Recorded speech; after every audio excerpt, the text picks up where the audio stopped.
We kill the weak, so the strong survive. You can't stop the new world.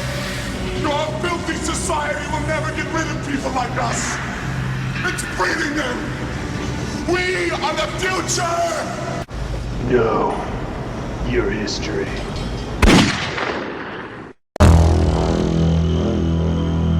If this was World War I and this was the Vietnam War, then Battlefield 4 versus Press X to Dog is the war on women. Actually, that's not true. This war is far less fictitious and twice as sweepingly goddamn manipulative. Alright, suspiciously feminine Super Street Fighter 2 Turbo announcer guy, let's do this! Round 1, fight!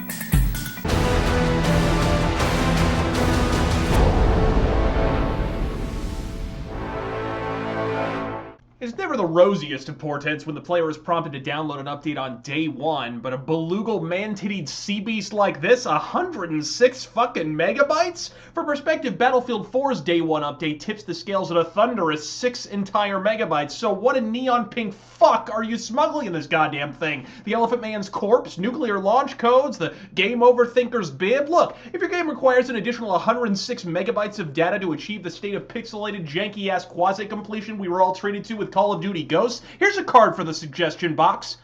Fucking wait! No, seriously, Activision, what would actually happen if, God forbid, you missed the holiday launch window?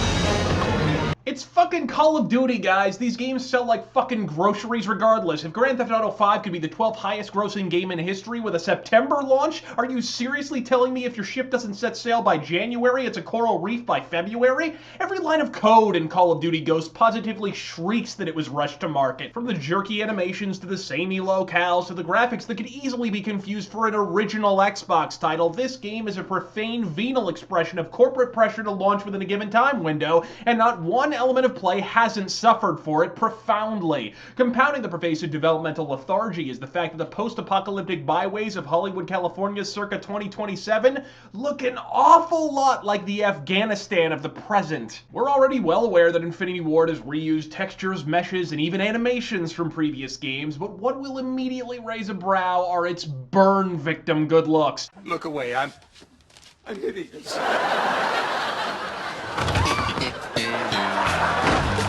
How reality-smashingly ugly is it, you inquire? Well, the raspberry jam smeared on your screen when the player takes damage and more pixelated than a topless slap fight on Jerry Springer. Does that answer your question? You know your story has the believability of an IGN editorial when the most endearing character is a fucking quadruped.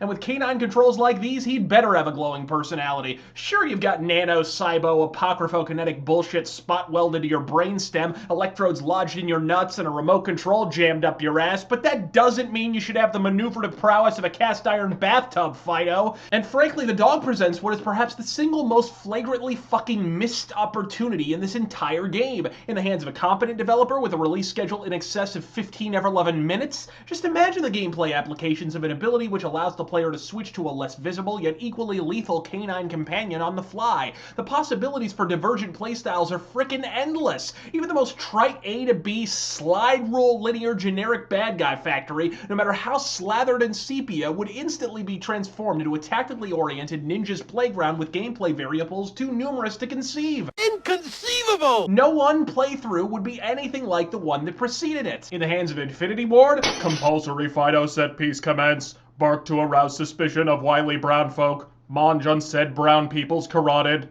Fin. Couple this with a notoriously unbalanced multiplayer and a single-player campaign you can feasibly complete between heartbeats, and this year's Call of Duty offering isn't quite the heavyweight contender it's been in years past, which brings us to 2011's reigning champion of the Rageaholic face-off. Round 2, fight!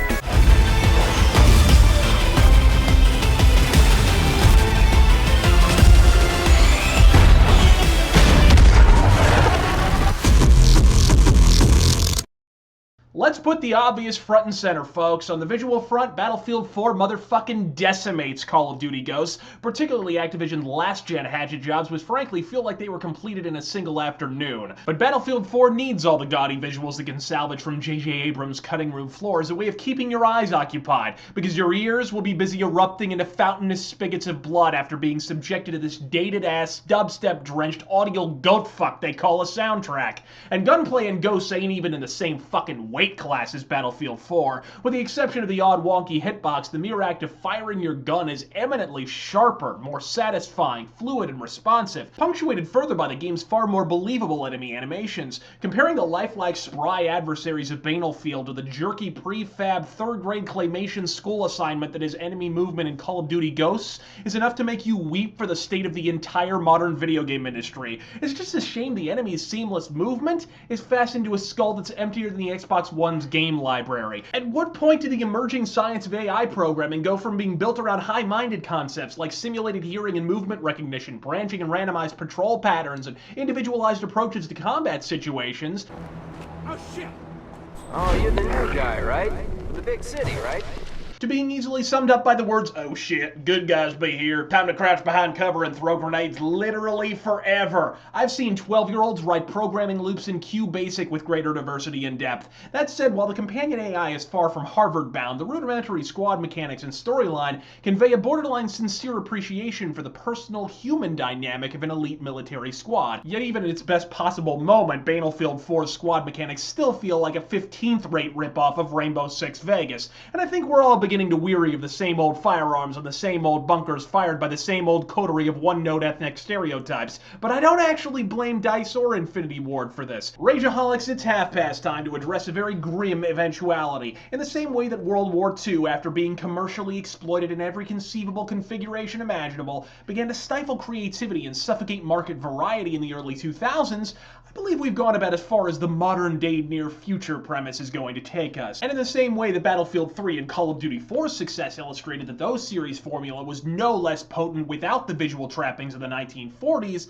I believe it's time to find another time period for mediocre game developers to woefully mischaracterize. Brand me as a heretic if you must, but what about something like Battlefield the Third Crusade? In-depth sword fighting, mounted combat, archery, ballistas, catapults. Instead of milking overwrought formula in the form of King of the Hill, use the power of next-gen technology and give the two sides their own medieval fortresses with the singular objective of defending their own while invading the other. Imagine scaling the crenellated ramparts of a Jerusalem stronghold circa 1190, shoulder to shoulder with half your PS4 friends list, swashbuckling your way through unending throngs of online enemies, and of those who are already taking to their keyboards in knee-jerk protest, priming their stubby digits to regale us all with example after example of why games that primarily feature first-person combat with medieval weaponry will never sell.